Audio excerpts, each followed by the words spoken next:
Encoder একটি বর্তনী বা সার্কিট, এই বর্তনী একটি কোডিং এর কাজ করে থাকে। আমরা কোডিং জানি। কোডিং হচ্ছে যেই পদ্ধতিতে বর্ণ, প্রতীক, জ্যোতিচিহ্ন ইত্যাদিকে কম্পিউটার এবং যেই কোনো ডিজিটাল বর্তনীতে উপস্থাপন করার জন্য এই কোডিং প্রয়োজন হয়। তাহলে আমরা এই কোডিং জানি। তাহলে এই এনকোডার হচ্ছে একটি বর্তনী যা তথ্যকে একটি ফরম্যাট বা কোড হতে অন্য একটি ফরম্যাট বা কোডে রূপান্তরিত করে। তাহলে আমরা লিখতে পারি যে এই এনকোডার হলো একটি বর্তনী যা তথ্যকে একটি ফরম্যাট বা কোড হতে অন্য আরেকটি ফরম্যাটে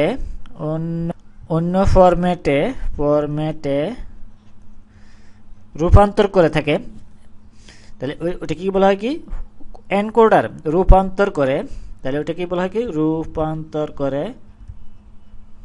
রূপান্তর করে। তাহলে ওটাকে কি বলা হয় এনকোডার। তাহলে এই কোডিং এর কাজটি যেই ডিজিটাল বর্তনীর সাহায্যে বাস্তবায়িত হয় তাকে এনকোডার বলা হয়। তাহলে আমরা বলতে পারি যে আমরা কোডিং জানি। তাহলে এই কোডিংটা যেই ডিজিটাল বর্তনীর সাহায্যে বাস্তবায়িত হয় তাকে বলা হয় কি এনকোডার। যেই বর্তনীতে এই 2n সংখ্যক ইনপুটের সাপেক্ষে n সংখ্যক আউটপুট পাওয়া যায় তাকে এই এনকোডার বর্তনী বলা হয়। আমরা দেখি যে যেই বর্তনী 2n সংখ্যক কি হয় ইনপুট থেকে এই n সংখ্যক যেই পাওয়ারটা আছে n, তাহলে ওই n সংখ্যক কি পাওয়া যায় আউটপুট পাওয়া যায়। তাহলে ওই বর্তনীকে কি বলা হয় কি এনকোডার। n সংখ্যক আউটপুট পাওয়া যায় তাকে বলা হয় কি এনকোডার। তাকে বলে এই এনকোডার। আমরা এইভাবেও বলতে পারি। তাহলে বলা হয় কি এনকোডার। অর্থাৎ আমরা যদি এরকম ধরি এই 2 হয় তাহলে ওই ক্ষেত্রে হলে আমরা আউটপুট পাবো হলে এই ইনপুট হবে কত আমরা লিখলে পাই এই ইনপুট সংখ্যা হবে এই ইনপুট এই 2 ইকুয়ালস টু আমরা পাই এই 8 এতটি ইনপুট লাইন পাওয়া যাবে। আর বলা হয়েছে যে এই 3টাই হবে কি আউটপুট। তাহলে আমরা এই আউটপুট সমান লিখতে পারি এখানে এই আউটপুট হবে এখানে 3, এই এতটি হবে কি আউটপুট ওই এনকোডার যেই ডিজিটাল বর্তনীতে 2n সংখ্যক ইনপুট থেকে এই n সংখ্যক আউটপুট পাওয়া যায় এই পাওয়ার n। তাহলে ওইটা কি বলা হয় কি এই এনকোডার।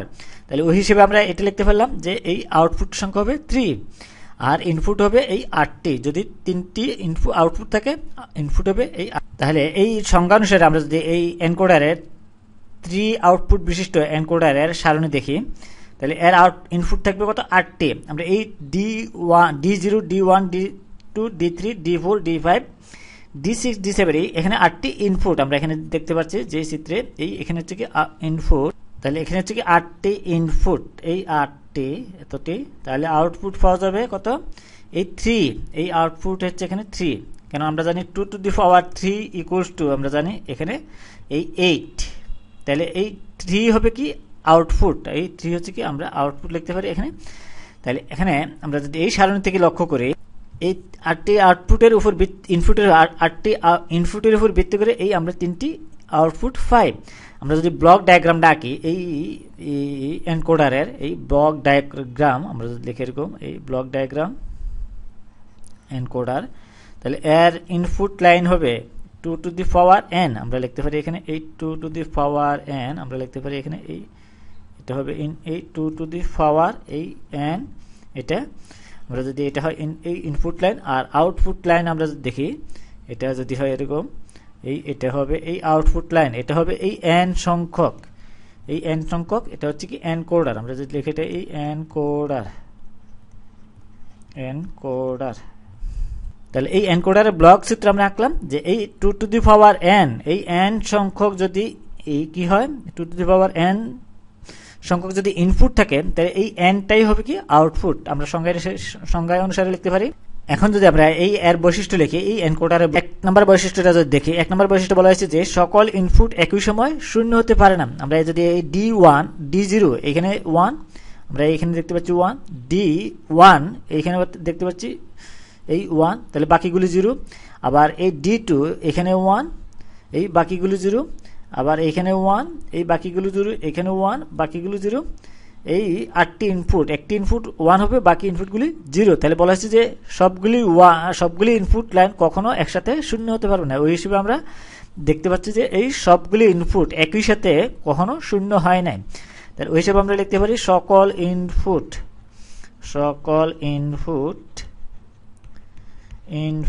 একই সময় শূন্য হতে পারে না, একই সময় শূন্য হতে পারে না, শূন্য হয় না, শূন্য হতে পারবে না, তাহলে এটা আমরা লিখতে পারি পারবে না।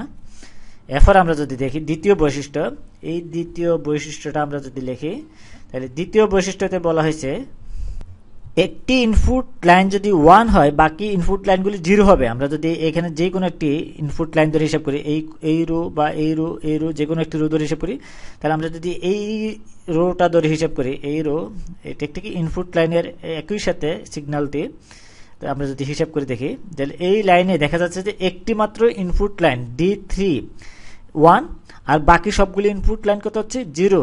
ওই হিসেবে আমরা এইখানে আউটপুটটা পাই, এই হিসেবে আমরা এই আউটপুট লাইনটা পাই। তাহলে বলা হয়েছে যে এই দ্বিতীয় বৈশিষ্ট্য অনুসারে বলা হয়েছে যে এনকোডারের বর্তনীর একটি ইনপুট 1 হলে, এই একটি ইনপুট 1 হলে এখানে একটি ইনপুট 1 হচ্ছে, বাকিগুলো 0, এখানে একটি ইনপুট 1 হচ্ছে, বাকিগুলো 0। এখানে যে আমরা প্রত্যেকটি ইনপুটের সিগন্যালের জন্য দেখা যাচ্ছে যে একটি ইনপুট 1 হলে বাকি ইনপুট লাইনগুলি হচ্ছে কি 0। তাহলে আমরা বলতে পারি এই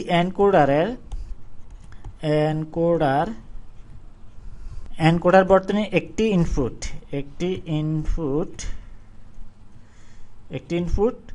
1 হলে, আমরা এই 1 হলে বাকি ইনপুটগুলি কত হয়, 0 হয়, বাকিগুলো 0, এই 0 হবে। তাহলে আমরা এই সারণী থেকে দেখতে পেলাম যে এই এর বৈশিষ্ট্যটি, তাহলে আমরা এই বৈশিষ্ট্যগুলো সকল ইনপুট একই সময় শূন্য হতে পারে না, একটি বৈশিষ্ট্য। আরেকটি বৈশিষ্ট্য, একটি ইনপুট যদি 1 হয়, বাকিগুলো কি হয়, 0 হয়। এরপর যদি আমরা এনকোডারের ব্যবহারটা দেখি, যে এই এনকোডার কোন কাজে বা কোন জায়গায় ব্যবহার করা হয়। এই এনকোডার ব্যবহার করা হয় টেলিফোন সেট, আমরা যদি দেখি এই টেলিফোন সেট, তারপর হচ্ছে কি এই কিবোর্ড, আমরা এই কম্পিউটার কিবোর্ড, মাউস ইত্যাদিতে এই এনকোডার ব্যবহার করা হয়, ইত্যাদিতে এই এনকোডার ব্যবহার হয়, আমরা বলতে পারি ব্যবহার হয়। তাহলে এনকোডার ব্যবহার কোন জায়গায়, এই টেলিফোন সেট, কিবোর্ড, মাউস ইত্যাদিতে এই এনকোডার